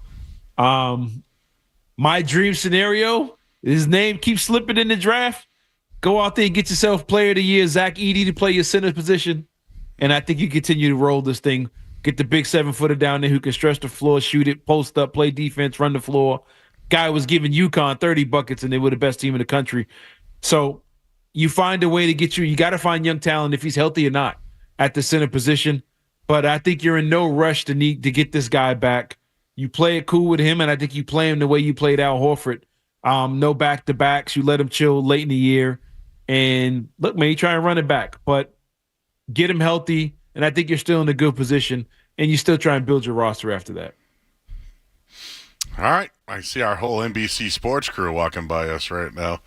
They're all having fun tonight. Everyone's partying. The streets, I don't know what we're going to be out when we go outside there. I don't know what we're into when we get out there. But, yeah, the Porzingis thing. All right, let's talk about next year for a minute. Mm-hmm. So Derrick White will have an extension. He'll get it. Okay? Done. Yeah, I hope. Tillman I'd bring back. He's a young player. He can play the pick and roll. Mm-hmm. He have bird rights, so it really doesn't hurt them or impact them on their salary cap. Yeah. And he's a guy that's started in the league and plays in the playoffs. I'd bring him back, and you know what? I'd bring Luke Cornett back too. Oh, yeah. I mean, these guys, you know what you're dealing with. You know what attitude. You don't want to bring someone in that'll throw the chemistry off and just be some jerk in the locker room or something like that. You know what you got. You run it back with these guys. And you get Tillman for a full offseason. You get him through a full program. You get him more acclimated into what you like to do as opposed to him coming in late in the season after trade. But I think those are guys you kind of keep around, especially with Porzingis' situation. And there's no reason not to run this thing back. You're in a great position to capitalize on an NBA that is really kind of down right now when solid teams. You take full advantage of it and you run it back if you can afford it and make sense in your books. And if guys want to stick around. Excuse me. You're right. And now that the season's ended, there is a new rule. Teams can now negotiate with their free agents. Mm-hmm. So I wanted to look ahead here. All right. So Al Horford, Tom Giles, who we had on recently, says, maybe he comes back. Would you? I mean, I'd bring Al Horford back if he wants to. He makes $9.5 million. He probably would reduce that for next year. Yeah, that's in today's NBA, that's peanuts. For a guy that can lead your locker room, he's not a captain as far as talent, but his mindset and what he means to your locker room, I think, is huge. If he wants to come back, let him come back. If he doesn't want to come back as a player, I'm paying him as a coach. I'm keeping this guy in the locker room somehow, some way. I don't care if he's a strength and conditioning coach. I'm going to keep Al around and keep his mindset in the building. But yeah, that's short money. You can make a way to keep a guy like that around. And now that he's a champion, that's off his back. Yeah, he might hang around. He'll take a little less money. Either that or he'll go into retirement and just chill. But I try and keep Al Horford around for sure. And there are some other guys that they made a trade for. Jaden Springer. He's a guy that Sam Cassell really likes. He came over he was with him in Philadelphia. So I don't know if these guys would be a part of it. They traded a bunch of guys this year and worked out the money. But veterans are now going to want to win a championship. And I'm sure there's some bigs out there. And that's why I'm not worried about the Porzingis thing. I'm sure there's going to be somebody that's going to be happy playing a role that will be involved and will get some running when it matters and potentially win another ring. Yeah. There's somebody's agent right now is on the secretly on the phone on WhatsApp or something with somebody from the Celtics.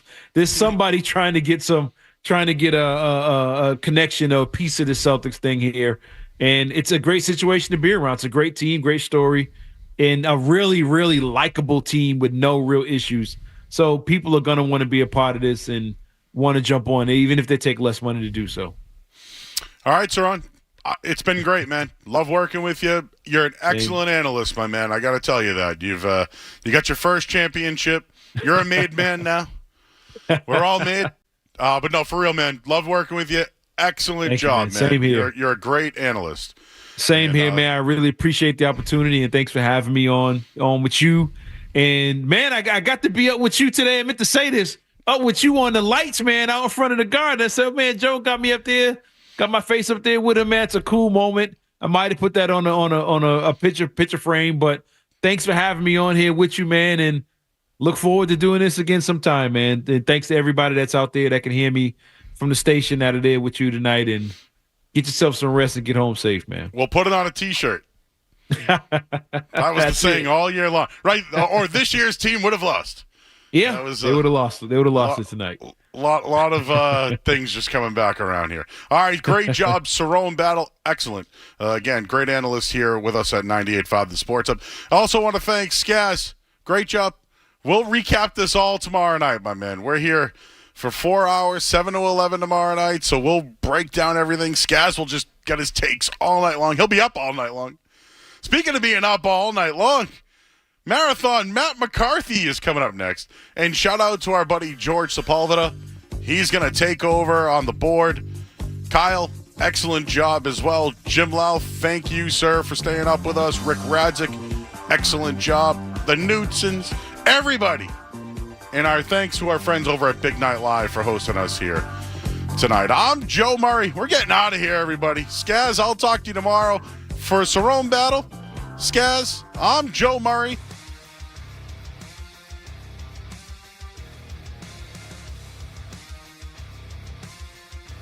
Seconds for station.